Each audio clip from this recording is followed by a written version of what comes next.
مروان بابلو يعتبر اكتر رابر ليه تاثير قوي على السين المصري، سواء على الفانز بتوعه او على الرابرز اللي موجودين في السين المصري. ومع كل النجاح دوت الراجل ما نزلش غير 20 تراك اخر 4 سنين. تخيل قد ايه الراجل ده قوي جدا، الفان بيز بتاعته قويه جدا. بس يمكن نفس الشخص الناجح جدا ده كان اكتر رابر مجروف في 2019. دي الحلقه الثالثه من سلسله الراب.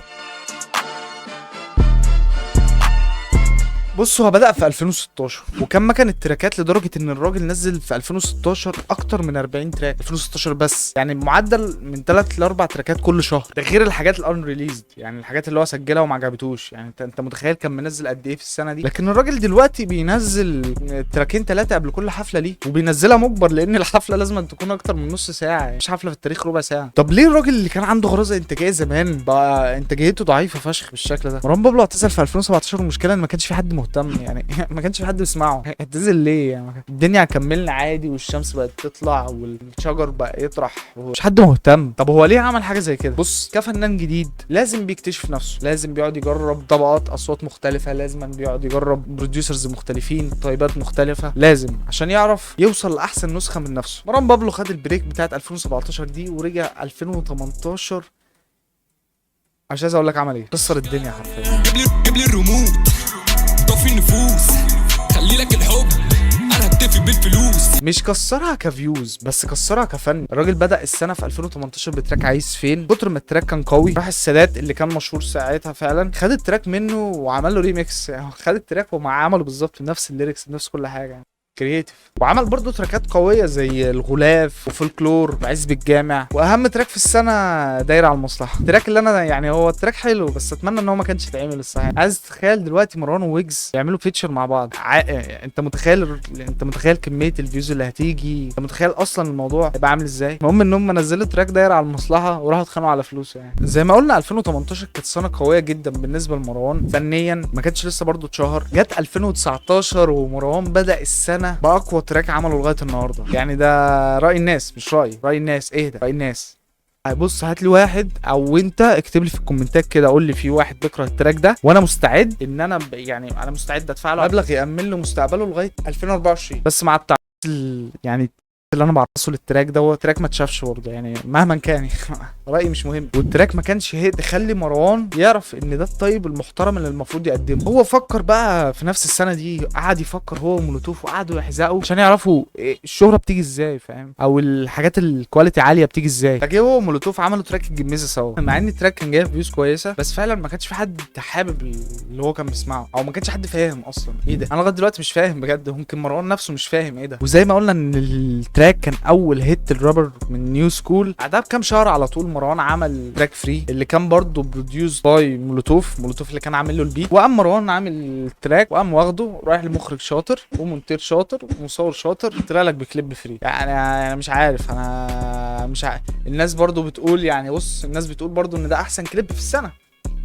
ماليش فيه، يعني الناس اللي بتقول. انا فاكر ساعتها ان التراك دخل الترند وكان فوق حسن شاكوش في البرايم بتاعته، ايام ما كان حسن شاكوش بينزل اغنيه يجيب فوق ال 100 مليون مشاهده. وهنا بقى النقطه اللي الفيديو ده اتعمل عشانها. بعد التراك دوت الفانز كلهم شافوا ان مروان هو الصوت الحقيقي للجيل الجديد، او هو الساوند اوف ذا جنريشن. توقعات عاليه عاليه عاليه عاليه عاليه، وانا في الاخر عادي، بني ادم يعني عادي، فهمت؟ يعني ممكن اغلط وممكن انزل عن توقعاتكم. وعشان افهمك النقطه اللي جايه كويس انا هديك مثال. تعرف رابر امريكي اسمه رودي ريتش؟ انت اكيد سمعت له حاجه قبل كده، ممكن حتى تكون سمعت له بس مش عارف ده مين. رودي ريتش دوت عمل البوم وفي بدايته لسه الراجل لسه تاني البوم ليه في حياته كلها، وباع 100,000 يونت في الاسبوع الاولاني، وباع اكتر من فنانين زي جاستن بيبر وسيلينا جوميز اللي هم فعلا مين ستريم، اللي هو 100,000 دول ممكن يعملوهم في اول يوم عادي. وبرده لو انت مش عارف يعني ايه يونتس دي اللي هو الالبوم، نسخ الالبوم بتتباع هناك، باع مثلا اونلاين او بتتباع في سيديهات زي ايام ام كلثوم. المهم ان الفانز قالوا ايه ده ايه ده.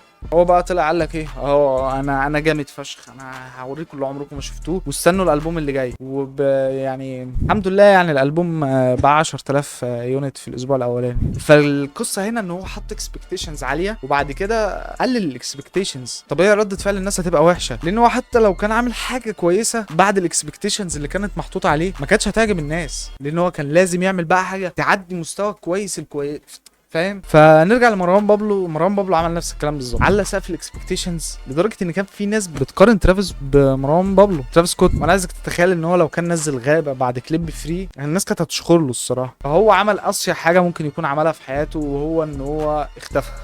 نرجع ل 2019 تاني، مروان بابلو اعتزل سنه، ودي كانت اصيع حركه عملها في حياته كلها. وانا في الاخر عادي بني ادم يعني، عادي فهمت يعني، ممكن اغلط وممكن انزل عن توقعاتكم وممكن افوق. انتوا هتحطوا لي اكسبكتيشنز عاليه، لا انا بره عني الكلام ده، انا على الله والله يعني مش هقدر اعمل حاجه احسن من كده فاهم. المهم ان هو لما اعتزل خلى الفانز عايزين يسمعوا اكتر، لدرجه ان هو كان ترند يعني كان في ترند انا فاكر لما كان معتزل ده، كان حرفيا يصحى يغير البروفايل بيكتشر بتاعت الانستجرام الدنيا تتقلب. فقال لك ايه، عمل حركه صايعه كده. طبعا انت متخيل ان هو لما سجل ديناميت نسى الهيستوري عند مولوتوف مفتوح ونسى يمسحه والكلام ده، لا مفيش الكلام ده. هو ادى المولوتوف التراك وقال له نزله عشان نشوف ردة فعل الناس، وكده كده هو مولوتوف كسبانين، لان مولوتوف هيكسب تسويق ليه ومروان بابلو هيعرف الناس مستنياه ولا لا. وفعلا الناس كانت مستنياه، التراك كان طلع ترند برضه. فهو هنا تاكد ان الناس كانت مستعده تسمع له اي خرا حرفيا، وابتدى من ساعتها يشتغل على الالبوم الجديد بتاعه اللي هو كنترول. طب بالله عليك يا اسطى، يعني البوم كنترول لو كان منزله بعد كليب فري كان ايه اللي هيحصل؟ البوم فيه تراك متعاد وفيه تراك بايظ تمام، وفيه تراك نزل اصلا كليب قبلها بكام شهر. عايزك تتخيل كده كان ايه اللي ممكن يحصل له ساعتها. ان هو نزل الالبوم كنترول ونجح جدا وفايرال جدا ساعتها. وبس هنا تاكد ان هو كل ما هيعطش الفانز الحاجه اللي هو بيعملها، الحاجه الجديده دايما هتكون بالنسبه لهم تحفه، حتى لو كانت خرا زي البوم كنترول. ده رايي. واو، في حاجه عاوز اقولها برضه، من كل اللي فات ده نستنتج حاجه، ان الرابرز بيشتغلوا عشان حاجه واحده، المشاهدات او الفلوس. عشان بس الناس اللي تيجي تقول ايه، اصل انت لو هتقيس لي بالمشاهدات يبقى انت كده ما بتفهمش. لا هو بص، انا هقيس بالمشاهدات، امال هقيس بايه؟ بالجوده. طب ما الجوده في كذا حد هيختلف عليها. يعني ما تجيش تقول لي ان واحد بعد ما كان مكسر الدنيا، مش عايزين نقول مثال، كان مكسر الدنيا والناس كلها بتسمعه، دلوقتي يا دوبك بيجيب 50,000 بالعافيه. يعني ده اكيد مش ناجح، ده اكيد فشل وبوخ. وعشان اقول لك مثال برضه اكد لك الجزئيه دي، في محل جامد فشخ وجودته عاليه جدا، بس مفيش غير انا اللي بروح له، وجنبيه على طول محل عنده زبائن زي الرز والاكل بتاعه هنقول مثلا ماكدونالدز، الاكل بتاعه احبس الصراحه هو وكنتاكي. المهم انا بقى شايف ان المحل اللي انا باكل فيه ده احسن محل في الدنيا، والماكدونالدز دولت اوفر ريتد وبتاع. انا مين انجح؟ ما تبقاش زي البهيمه، اكيد ماكدونالدز وكنتاكي اكيد دولت انجح. اكيد الراجل التاني انا بس اللي بدخل له في الشهر اكيد مش هيروح ياكل ولاده. رايي انا وال 100 جنيه اللي انا اكلت بيها اشوفكم الجمعه الجايه، سلام.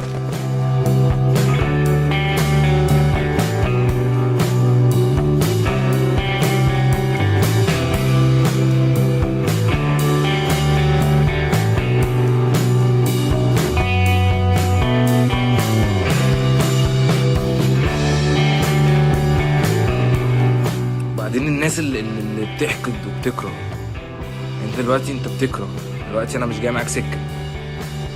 طيب انت عملت ايه؟ انت بتعمل ايه في حياتك؟ يعني انت عملت ايه؟